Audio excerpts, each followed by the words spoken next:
अस्सलाम वालेकुम dear students, welcome to physics academy.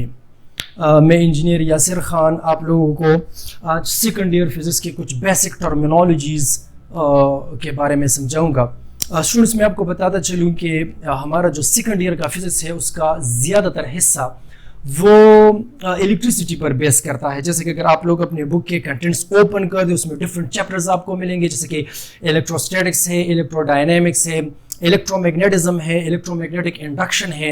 इसके अलावा अल्टरनेटिंग करंट एसी का चैप्टर भी है। इसके अलावा आपके पास एक और चैप्टर इलेक्ट्रॉनिक्स के बारे में भी मिलता है। स्टूडेंट्स, मैं आपको बताता चलूँ कि सेकंड ईयर की फिजिक्स के लिए आप लोग के पास इलेक्ट्रिसिटी की जो कंसेप्ट्स हैं, जो बेसिक टर्मिनोलॉजीज हैं, वो काफ़ी स्ट्रांग होने चाहिए। दैट्स वाई सेकंड ईयर का फिजिक्स शुरू करने से पहले, स्टार्ट लेने से पहले मैं आप लोगों के इसकी जो बेसिक टर्मिनोलॉजीज हैं उनके बारे में समझाऊंगा। आप कोशिश करें लेक्चर को थोड़ा गौर से सुने, इसमें जो मेन पॉइंट्स है उसके बारे में गौर से सुने, गौर से सोचें, आप लोगों को ज़बरदस्त समझ आएगी। दूसरा स्टूडेंट्स, मैं आपको बता दूं तो लेक्चर को ज़बरदस्त नोट करने के लिए आपके पास एक नोटबुक होना चाहिए। इसके अलावा जैसे आप मेरे हाथ में देख रहे हैं, डिफरेंट कलर के जो मार्कर्स हैं, आपके पास भी इसी तरह के डिफरेंट कलर्स के बॉल पॉइंट्स और मार्कर्स होने चाहिए। ज़बरदस्त तरीके से नोट करते जाएंगे, ज़बरदस्त के तरीके से आपका कंसेप्ट क्लियर होता जाएगा। फिर दोहराई करने में, याद करने में भी आपको काफ़ी आसानी मिलेगी। तो चलिए स्टूडेंट्स, वक्त को ज़ाय किए बगैर हम स्टार्ट करते हैं हमारा सेकंड ईयर फिजिक्स। जैसे कि मैंने आपको बता दिया कि हमारा सेकंड ईयर का जो फिजिक्स है उसका ज़्यादातर हिस्सा वो इलेक्ट्रिसिटी पर बेस करता है। तो इलेक्ट्रिकल फिजिक्स जो है, ठीक है, इसके मेन दो पिलर्स होते हैं। मैं आपको दोबारा दोहरा के दूं कि जो सेकंड ईयर का फिजिक्स है इसके दो मेन पिलर्स है। कौन कौन से? The first is called current, ठीक है, and the second one is the voltage, ठीक है, जिसको आप पोटेंशियल डिफरेंस भी कहते हैं। आप लोग साथ साथ नोट भी करते जाएंगे। कुछ चीज़ें ऐसी होती है जो कि मैं वर्बली डिस्कस कर देता हूं, जैसे कि एक टर्मिनोलॉजी है, मैं उसकी एक डिफिनीशन तो बोर्ड पे लिखवा दूंगा, लेकिन दो तीन या कुछ और डिफिनीशंस भी होंगे और मैं उसको वर्बली आपके साथ आपका कंसेप्ट क्लियर करने के लिए बता लेता हूं, लेकिन मैं बोर्ड पर वो नोट नहीं करवा के देता। तो आप लोग कोशिश करें कि उन पॉइंट्स को भी अपने नोटबुक में नोट करते जाए, क्योंकि आप लोगों का कंसेप्ट जो है वो स्ट्रांग होना चाहिए। अच्छा, तो जैसे मैंने आपको बता दिया कि जो इलेक्ट्रिकल फिजिक्स है इसके दो मेन पिलर्स है। द फर्स्ट इज करंट, जिसके बारे में आप लोग काफी सुन चुके हैं, and the second one is the voltage, जिसको पोटेंशियल डिफरेंस भी कहते हैं। इसके बारे में भी आप काफी सुन चुके हैं। जैसे कि घर में अमूमन जैसे गर्मी आ जाती है तो आपको सुनने में मिलता है कि आज पंखा स्लो चल रहा है। कोई पूछते हैं क्यों, तो आप कहते हैं कि वोल्टेज कम है, दैट्स व्हाई हमारा पंखा जो है वो स्लो घूम रहा है। इसी तरह करंट जो है, इसके बारे में भी आपका कंसेप्ट थोड़ा बहुत सोसाइटी में बन चुका है। आप कहते हैं कि हमारा बल्ब ऑन नहीं हो रहा, फिर मजीद इस तरह कहते हैं कि बल्ब को करंट नहीं मिल रही, करंट नहीं आ रही सर्किट में, दैट्स व्हाई हमारा बल्ब जो है वो ऑन नहीं हो रहा। तो ये दो मेन टर्मिनोलॉजीज हैं जो कि हमारी इलेक्ट्रिकल फिजिक्स के बेसिक्स हैं, मेन पिलर्स हैं। तो हमने सबसे पहले इनके बारे में समझना है। लेकिन स्टूडेंट्स, मैं आपको बताता चलूं कि हमारे पास जो करंट है और जो वोल्टेज है, इन दोनों का बेस वो चार्ज है। क्लियर? तो इलेक्ट्रिसिटी के लिए जो मेन चीज है वो आप लोगों को चार्ज को समझना है आपके लिए। तो हमारा जो बेसिक कंसेप्ट है वो हम उसमें सबसे पहले चार्ज के बारे में स्टडी करेंगे। जब आप लोग चार्ज को जबरदस्त समझ जाए तो फिर हम करंट, वोल्टेज और इलेक्ट्रिकल फिजिक्स यानी अपने बुक की तरफ आहिस्ता आहिस्ता चलेंगे। मैं थोड़ा लेक्चर थोड़ा सा तेजी से लेता हूं स्टूडेंट्स, तो आप लोग कोशिश करें कि गौर से मेरे लेक्चर को सुने। मैं थोड़ा सा तेज लेक्चर इसीलिए लेता हूं ताकि हमारा टाइम जो है वो वेस्ट होने से बच जाए। और चूंकि वीडियो होती है यूट्यूब पे, तो आप लोगों को थोड़े से टाइम में काफ़ी मटेरियल और काफ़ी नॉलेज जो है वो मिल सके। तो स्टूडेंट्स, तवज्जो से, हमारे पास जो फर्स्ट थिंग है दैट इज चार्ज। सबसे पहले जो इलेक्ट्रिसिटी का बेस है चार्ज, उस चार्ज के बारे में हमने समझना है। नाउ व्हाट इज चार्ज, हमने इस चार्ज के बारे में ही सीखना है। तो चलिए मैं आप लोगों का कंसेप्ट थोड़ा चार्ज के बारे में समझा दूं। चार्ज को स्टूडेंट्स अमूमन हम अपने बुक में स्मॉल क्यू या कभी कभी कैपिटल क्यू से डिनोट करते हैं। ये स्मॉल क्यू जो हम यहां पर यूज करते हैं इसका मतलब सिंगल चार्ज होगा। क्लियर, आप कह सकते हैं कि ये एक स्मॉल चार्ज होगा, सिंगल चार्ज आप इसको कह सकते हैं। तो सिंगल चार्ज कहीं पर भी हमने डिनोट करना हो तो वहां पर हम स्मॉल क्यू यूज करेंगे। अमूमन जहां पर हम कैपिटल क्यू यूज करते हैं तो इसका मतलब होता है टोटल चार्ज या सम ऑफ द चार्जेस, जहां पर बहुत सारे चार्जेस हों और हम उनकी मतलब कलेक्टिव इफेक्ट को डिस्कस करना चाहते हैं तो हम वहां पर कैपिटल क्यू का इस्तेमाल करते हैं। स्टूडेंट्स, चलो हम चार्ज के बारे में सीखते हैं कि असल में चार्ज है क्या चीज़। इसका नाम आप लोगों ने कई मरतबा जो है ना स्कूल लाइफ में, कॉलेज लाइफ में बार बार सुना होगा। यहाँ पर हम इसका कंसेप्ट बेसिकली डिस्कस करेंगे कि चार्ज असल में है क्या चीज़। अब चार्ज को जब आप ढूंढने निकलते हैं तो चार्ज आप लोगों को एक जगह पर मिल जाता है। क्लियर, जैसे कि आप किसी भी मेटल को ले लो, जैसे कि एल्यूमिनियम है, कॉपर है, सिल्वर है, आप इन मेटल्स को ले ले, इनमें भी चार्जेस मौजूद होते हैं। चार्जेस कहां पर होते हैं तो आप लोग पहुंच जाते हैं एक एटम की जानिब। एक एटम जो होता है उसमें आप लोग जानते भी हैं कि उसके सेंटर यानी न्यूक्लियस में प्रोटॉन्स होते हैं जिन पर पॉजिटिव चार्ज होता है। प्रोटॉन्स की तादाद को मैं जस्ट सिंपल सिंगल प्रोटॉन से यानी सिंगल पॉजिटिव साइन से शो कर देता हूं ताकि हमारे समझने में, आप लोगों को समझने में काफी आसानी हो। और इस न्यूक्लियस के इर्द गिर्द रिवॉल्व करने वाले कुछ इलेक्ट्रॉन्स होते हैं जिन पर नेगेटिव चार्ज होता है। तो आप लोग खुश हो जाते हैं कि हम एटम की तरफ पहुंच गए और हमें चार्ज मिल गया। हमें कंसेप्ट क्लियर करना है किस चीज के बारे में, चार्ज के बारे में। तो चार्ज के बारे में जो कंसेप्ट है वो आप लोगों को थोड़ा थोड़ा मिल जाता है। आप एटम की तरफ पहुंच गए और आप लोगों को कुछ नजर आ गया, आप लोगों को पॉजिटिव चार्ज भी नजर आ गया और साथ में नेगेटिव चार्ज भी नजर आ गया। लेकिन मैं स्टूडेंट्स यहां पर थोड़ा आपको समझा दूं, अगर मैं इस एटम पर नेट चार्ज को डिस्कस करूं, नेट चार्ज, तो ये देखिए नेट चार्ज इस इलेक्ट्रॉन पर माइनस है। क्लियर, और प्लस इसके बाद जो प्रोटॉन पे है वो पॉजिटिव 1 है। तो अगर आप इन दोनों को ऐड कर दे तो एक दूसरे के इफेक्ट को कैंसिल कर देंगे एंड द रिजल्ट बिकम 0। इसका मतलब आप थोड़े खुश हो गए थे कि एटम में चार्जेस हैं, इलेक्ट्रॉन और प्रोटॉन आपको नजर आ रहे थे। लेकिन जब मैंने इसका नेट इफेक्ट देखा, नेट चार्ज देखा, तो आप लोगों ने देखा कि इसका रिजल्ट 0 हो गया। 0 का मतलब कि ये तो एक न्यूट्रल बॉडी है। एटम बजाते खुद एक न्यूट्रल बॉडी है। तो आप लोग जो सोच रहे थे कि मैं एटम को चार्ज कहूंगा, सो मैं आपको बताता चलूं, atom is not a charge, atom as a whole is a neutral body. तो यहां पर हम चार्ज कैसे बनाएंगे, चार्ज यहां पर पैदा कैसे करेंगे, डिस्कस कैसे करेंगे, तो मैं आपको समझाता चलूं।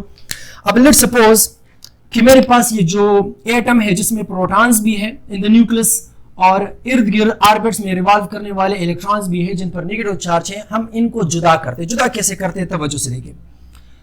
ये मेरे पास वही एटम है जिसमें मैंने सिंपली समझने के लिए सिर्फ एक इलेक्ट्रॉन एक प्रोटॉन लिया है। मैं क्या कर देता हूं कि मैं इस प्रोटॉन से यानी न्यूक्लियस से इलेक्ट्रॉन को जुदा कर देता हूं। तो ये देखिए मैंने इलेक्ट्रॉन और प्रोटॉन को यानी पॉजिटिव चार्ज को और इलेक्ट्रॉन यानी नेगेटिव चार्ज को सेपरेट कर दिया। क्लियर, अब आपके पास वाज़ेह तौर पर आ गया कि यहां पर जो मेरे पास ये बॉडी है जो कि एटम है, ये बजाते खुद एक न्यूट्रल बॉडी है, एक न्यूट्रल पार्टिकल है। लेकिन मैंने क्या किया कि मैंने इसको दो चार्जेस में कन्वर्ट कर दिया। एक ये वाला जो आपको सिंपली समझ आ रहा है, that is positive charge. Clear, और ये जो दूसरा है आप इसको सिंपली देखें तो ये इलेक्ट्रॉन है और इलेक्ट्रॉन पर नेगेटिव चार्ज होता है। तो ये देखें ये एक नेगेटिव पार्टिकल या एक नेगेटिव चार्ज बॉडी बन गई। क्लियर, तो मैंने क्या किया कि मैंने एक एटम को पॉजिटिव और नेगेटिव चार्ज में कन्वर्ट कर डाला। असल में मैंने क्या किया, एक न्यूट्रल बॉडी जो है उसको मैंने कन्वर्ट कर दिया पॉजिटिव चार्ज और नेगेटिव चार्ज में। तो यहां पर आपके पास एक न्यूट्रल बॉडी है, लेकिन इस न्यूट्रल बॉडी को मैंने दो पॉजिटिव और नेगेटिव अलग अलग चार्जेस में कन्वर्ट कर दिया। स्टूडेंट्स, ये जो प्रोसेस हमने यहां पर अप्लाई कर दिया, इस प्रोसेस को इलेक्ट्रिफिकेशन कहते हैं।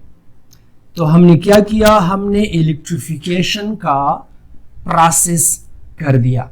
अब इलेक्ट्रिफिकेशन क्या चीज है, यहां पर थोड़ा डिस्कस करते हैं। इलेक्ट्रिफिकेशन है क्या? Electrification is actually the process in which we convert a neutral body into charged bodies such that positive charge and negative charge. So electrification is the process of converting a neutral body into charged bodies. ठीक है, into charged bodies is called electrification. तो electrification एक simple सा process है जिसमें हम कोई भी न्यूट्रल बॉडी लेकर उसके जो है ना चार्ज्ड फॉर्म्स बना लेते हैं, चार्ज पार्टिकल्स में उसको कन्वर्ट कर देते हैं. So this method simply called the electrification. अब मैं आपको थोड़ा सा समझा दूं कि इलेक्ट्रिफिकेशन का जो प्रोसेस है ये इस तरह भी नहीं होता कि आप लोग चाकू उठा ले, एक चूरी उठा ले और आप एटम को लेकर उसमें से इलेक्ट्रॉन को काट दे, इलेक्ट्रॉन जुदा हो जाएगा और प्रोटॉन जुदा हो जाएगा. स्टूडेंट्स में आपको बताता चलो ये इस तरह नहीं होता. इलेक्ट्रिफिकेशन के कुछ स्पेशल मेथड्स हैं, मैं आप लोगों को थोड़ा सा समझा दूं कि इनके जो मेथड्स हैं वो कौन कौन से हैं. बहुत सारे स्टूडेंट्स को पता भी होगा कि हम किस तरीके से जो है एक न्यूट्रल बॉडी को चार्ज बॉडीज में कन्वर्ट कर सकते हैं. तो मैं आपको बताता चलूं, इसमें से फर्स्ट मेथड जो है इजीएस्ट मेथड वो है फ्रैक्शन का. आप ऑफ कोर्सली फ्रैक्शन या फिर रबिंग के जरिए जो है किसी न्यूट्रल बॉडी को चार्ज बॉडी में तब्दील कर सकते हैं. जैसे कि लेट्स सपोज मेरे पास ये मार्कर है, मैं इसको किसी क्लॉथ के साथ या अपने हेयर्स में रब कर दूं, इसको फ्रैक्शन दे दूं तो ये ऑफ कोर्सली चार्ज बॉडी बन जाती है, जो कि आप लोगों ने मेट्रिक की क्लास में भी पढ़ा है. आप गौर से सुने, अगर आप लोगों ने नोट करना है अपने साथ नोट करते जाए. लेट्स सपोज कि मेरे पास क्लॉथ है, क्लियर. लेट्स से कि मेरे पास यहाँ पर इस हाथ में क्लॉथ है, वूलन क्लॉथ, और यहाँ पर ये जो मेरे पास राड है ये ग्लास राड है. तो वूलन चूंकि नरम होता है, अगर मैं इसके साथ रब करता जाऊंगा तो इस नरम वूलन कपड़े से, वूलन क्लॉथ से पार्टिकल्स जुदा होकर, असल में वो इलेक्ट्रॉन्स होते हैं, जुदा होकर इस ग्लास राड पे आ जाते हैं. चूंकि इलेक्ट्रॉन्स इस पर आ गए, गौर से सुने, इलेक्ट्रॉन्स चूंकि इस पर आ गए तो इस पर नेगेटिव चार्ज हो गया, और जो मेरे हाथ में क्लॉथ है वो क्लॉथ से चूंकि इलेक्ट्रॉन्स यहां आ गए तो इस पर पॉजिटिव चार्ज बन जाता है. सो अगर आप लोग, मैं समराइज करके देता हूं, अगर आप लोग वूलन क्लॉथ को ग्लास राड के साथ रब करते हैं तो वूलन पॉजिटिवली चार्ज बन जाता है, जबकि जो ग्लास राड है वो नेगेटिवली चार्ज बन जाता है. अब आप इस तरह एक्सपेरिमेंट भी कर सकते हैं कि वही ग्लास राड के साथ आप सिल्क क्लॉथ ले लें. सिल्क जो कि काफी स्मूथ होता है और इससे पार्टिकल जुदा करना काफी मुश्किल होता है, अगर आप इसको रब कर देंगे तो सिल्क क्लॉथ से पार्टिकल्स जुदा नहीं होंगे, बल्कि ग्लास राड से कुछ ना कुछ पार्टिकल्स जुदा होकर सिल्क क्लॉथ पे आ जाते हैं. दोबारा सुने कि जैसे मैंने सिल्क क्लॉथ को ग्लास राड के साथ रब किया तो ग्लास राड से पार्टिकल्स जुदा होकर सिल्क के क्लॉथ पे आ जाती है. सिल्क क्लॉथ पे जब आ गए इलेक्ट्रॉन्स के पार्टिकल्स आ गए तो सिल्क पर नेगेटिव चार्ज बना और ग्लास राड पर पॉजिटिव चार्ज. मैं दोबारा समराइज करके देता हूं, आप अपने साथ नोट भी कर सकते हैं. अगर वूलन क्लॉथ को ग्लास राड के साथ रब करेंगे तो वूलन पर पॉजिटिव और ग्लास राड पर नेगेटिव चार्जेस आ जाते हैं. अब सेम प्रोसेस, सेम एक्सपेरिमेंट करते हैं, लेकिन यहां पर मैंने क्लॉथ सिल्क क्लॉथ ले लिया.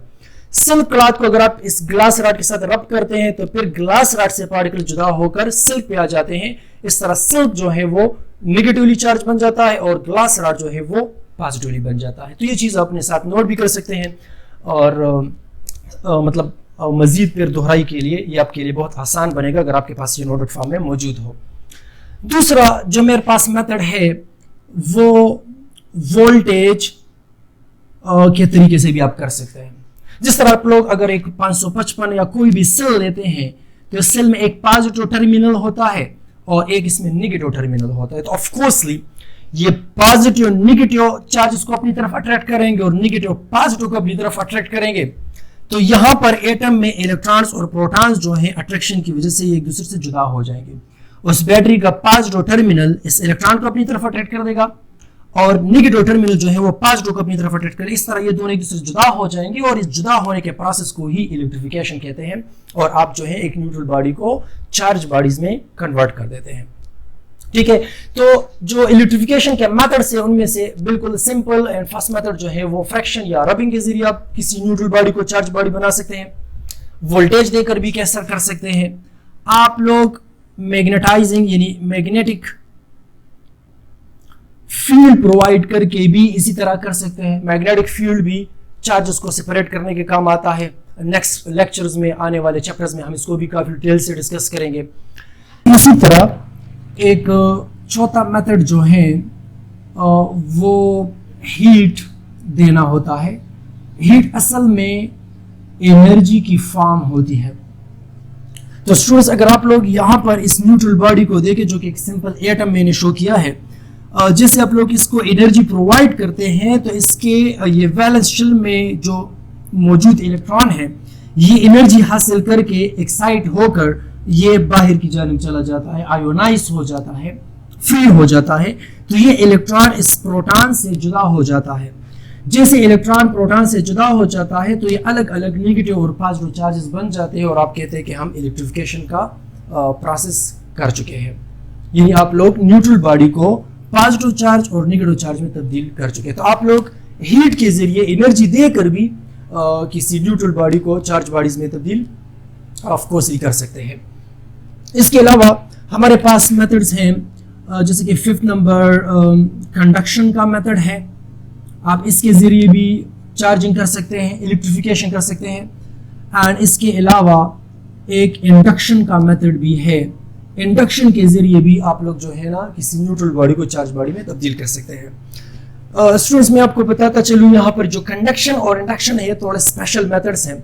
अक्सर औकात जब एप्टीट्यूड टेस्ट की तैयारी करते हैं, हम इंट्रो टेस्ट की तैयारी करते हैं, तो वहाँ पर स्टूडेंट्स को इन कंडक्शन और इंडक्शन में काफ़ी प्रॉब्लम होता है। तो चलिए मैं आप लोगों को ये थोड़ा क्लियर करके दे देता हूँ कि कंडक्शन का मेथड कैसे होता है और इंडक्शन का मेथड किस तरह होता है। तो कंडक्शन के मेथड में सबसे पहले इस कंडक्शन को उठा लेते हैं। कंडक्शन के मेथड में हमारे पास लेट्स से कि एक स्फीयर है, कंडक्टर स्फीयर है, और हम इसको चार्ज बनाना चाहते हैं, चार्ज बॉडी बनाना चाहते हैं। तो हम क्या करते हैं कि एक दूसरी बॉडी जो कि ऑलरेडी चार्ज हो चुकी है, लेट्स से कि मेरे पास एक रॉड है लाइक दिस वन, क्लियर, और इस पर चार्जेस हैं लेट्स से पॉजिटिव। मैंने इसको रबिंग के जरिए, फ्रैक्शन के जरिए, किसी दूसरे मेथड के जरिए इस रॉड को जो है ना पॉजिटिवली चार्ज बना दिया है। अब मैं क्या करता हूं कि ये रॉड में यहां पर से हटाकर इस स्फीयर बॉडी के साथ टच कर देता हूं। तो जैसे मैं इसको टच करूंगा स्टूडेंट्स, तो क्या होगा कि ये पॉजिटिव चार्जेस इस रॉड से ट्रांसफर होकर स्फीयर पर आ जाते हैं लाइक दिस वन और डिस्ट्रीब्यूट हो जाते हैं। दोनों पर, स्फीयर पर और रॉड पर चार्जेस इक्वल बन जाते हैं। इक्विलिब्रियम, इलेक्ट्रोस्टैटिक इक्विलिब्रियम का जो कंडीशन है वो अचीव हो जाता है। और लेकिन आप लोगों ने देखा कि मैंने यहाँ पर ये जो स्फीयर था एक न्यूट्रल बॉडी थी और इसको मैंने चार्ज बॉडी में कन्वर्ट कर दिया। So this method is also electrification method, और स्पेशल मेथड को हम क्या कहते हैं, कंडक्शन कहते हैं। क्लियर है? यहां पर मैंने क्या किया, दोबारा गौर से सुने कि मैंने उस चार्ज बॉडी को यानी चार्ज रॉड को मैंने स्फीयर के साथ जो है वो टच कर दिया, फिजिकली टच कर दिया, और चार्जेस एक बॉडी से दूसरी बॉडी को ट्रांसफर हो गए। तो इस किस्म के मेथड को कहते हैं कंडक्शन मेथड। दूसरा जो मेरे पास है वो है इंडक्शन मेथड। तो चलो अब हम इंडक्शन के बारे में थोड़ा सीख लेते हैं। इंडक्शन क्या होती है? अगेन मेरे पास लेट्स से कि एक न्यूट्रल स्फीयर है और मैं इसको चार्ज बॉडी बनाना चाहता हूं। तो फिर मैं क्या करता हूं कि एक चार्ज स्फीयर लेकर, लेट्स से कि मेरे पास ये एक चार्ज स्फीयर है, क्लियर, लेट्स से कि इस पर पॉजिटिव चार्जेस हैं, और मैं क्या करता हूं कि ये जो रॉड है इस न्यूट्रल स्फीयर के करीब ले आता हूं। तो क्या होगा, चूंकि ये एक न्यूट्रल बॉडी है, एक न्यूट्रल स्फीयर है, किस तरह न्यूट्रल है, बिल्कुल इस एटम की तरह न्यूट्रल है। न्यूट्रल होने का ये मतलब नहीं होता कि इसमें चार्जेस है ही नहीं। यहां पर देखिए ये एटम बजात खुद एक न्यूट्रल बॉडी है, लेकिन इसमें इलेक्ट्रॉन्स भी है और न्यूक्लियस में मौजूद प्रोटॉन्स भी है। क्लियर है? तो यहां पर ये जो स्फीयर है ये भी एक न्यूट्रल बॉडी है। मतलब यह है कि इसमें इलेक्ट्रॉन्स भी, नेगेटिव चार्ज भी है, चार्जेस भी है, और प्रोटॉन्स यानी पॉजिटिव चार्जेस भी इसमें मौजूद है। अब मैंने क्या किया कि जैसे मैंने ये चार्ज रॉड इसके करीब मैंने ले आया, तो क्या हुआ कि ये पॉजिटिव इसमें मौजूद जो इलेक्ट्रॉन्स हैं उनको अपनी तरफ अट्रैक्ट कर देता है। क्लियर है? और इस न्यूट्रल बॉडी, न्यूट्रल स्फीयर में मौजूद जो पॉजिटिव चार्जेस हैं, ये पॉजिटिव रॉड उन पॉजिटिव चार्ज को रिपेल करके दूसरी तरफ अरेंज होने में मजबूर कर देते हैं। तो आप देख सकते हैं कि यहाँ पर ये जो स्फीयर है, न्यूट्रल स्फीयर है, इसमें एक तरफ नेगेटिव चार्जेस आ चुके, ये देख सकते हैं, और दूसरी तरफ जो है यहाँ पर पॉजिटिव चार्जेस आ गए। तो मैंने एक न्यूट्रल बॉडी को चार्ज बॉडीज में कन्वर्ट कर, चार्ज पार्ट्स में कन्वर्ट कर दिया। तो इस मेथड को भी इलेक्ट्रिफिकेशन का मेथड कहते हैं और इस स्पेशल मेथड को इंडक्शन का मेथड कहा जाता है। स्टूडेंट्स तो समराइज कर देते हैं, आप लोग इसकी डिफिनीशन अपने साथ नोट कर सकते हैं, आपके काम आएंगे। तो ये देखिए, एक है कंडक्शन का method, this is the conduction method. Clear? जो 5 नंबर है मैंने यहां पर एक्सप्लेन किया, conduction method. Conduction is actually a method in which we convert a neutral body into charged body by a physical contact with a charged body।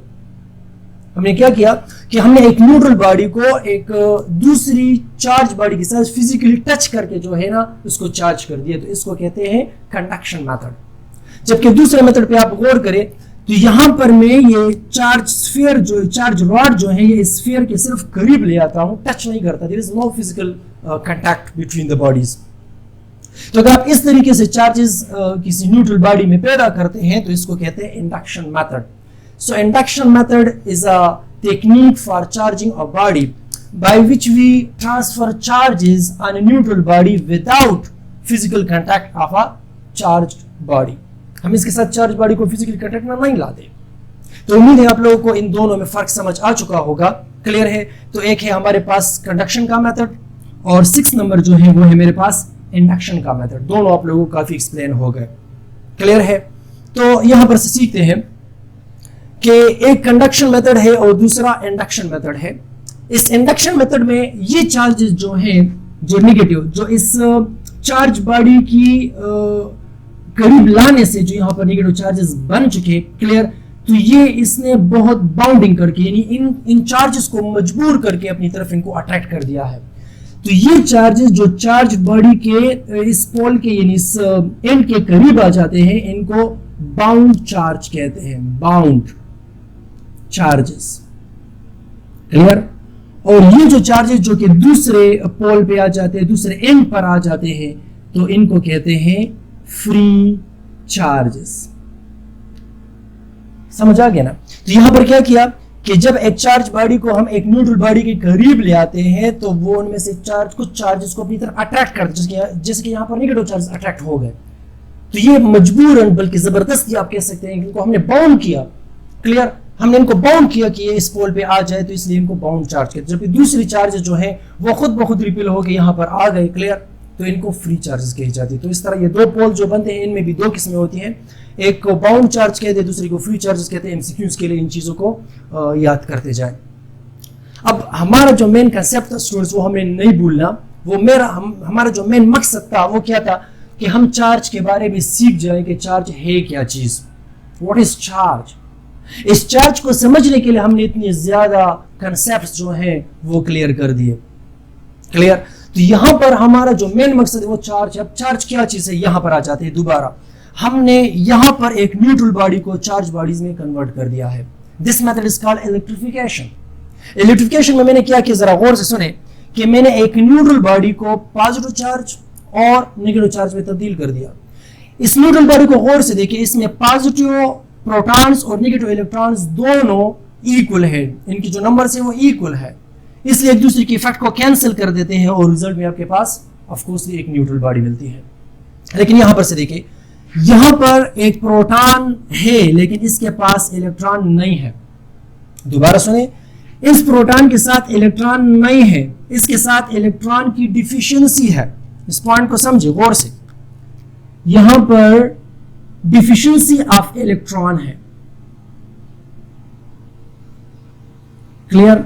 इस पर electron की कमी है। तो जिस बॉडी पर इलेक्ट्रॉन की कमी हो, ये देखें इसके साथ इलेक्ट्रॉन की कमी है, this is known as positive charge. इस बॉडी पर देखें तो इस पर इलेक्ट्रॉन मौजूद है, तो यहां पर हम कहते हैं कि इस पर इलेक्ट्रॉन ज्यादा है, this called excess of electrons. इस पर इलेक्ट्रॉन्स की जो है ज्यादती है, एफिशिएंसी है, एक्सेस ऑफ इलेक्ट्रॉन्स है। तो जिस बॉडी पर इलेक्ट्रॉन ज्यादा हो उस पर नेगेटिव चार्ज, जिस बॉडी पर डिफिशिएंसी ऑफ इलेक्ट्रॉन यानी इलेक्ट्रॉन्स कम हो, so that is called positive charge. तो आप लोग समझ गए कि अगर इलेक्ट्रॉन्स और प्रोटॉन्स की तादाद बराबर हो तो हम इसको चार्ज नहीं कहते, this is a neutral body. लेकिन अगर किसी बॉडी पर इलेक्ट्रॉन्स की कमी हो, डिफिशिएंसी हो, so that is known as positive charge, और अगर इस पर इलेक्ट्रॉन्स की ज्यादती हो, clear, so that is known as negative charge.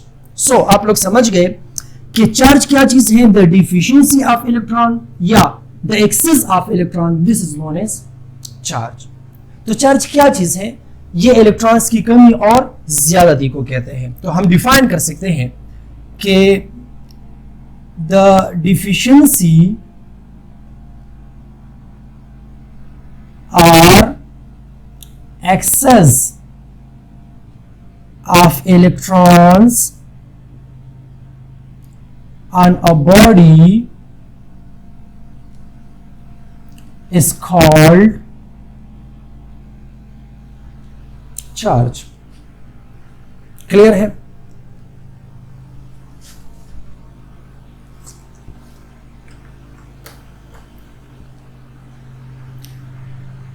Okay, तो स्टूडेंट्स आप समझ गए कि चार्ज होती क्या चीज है।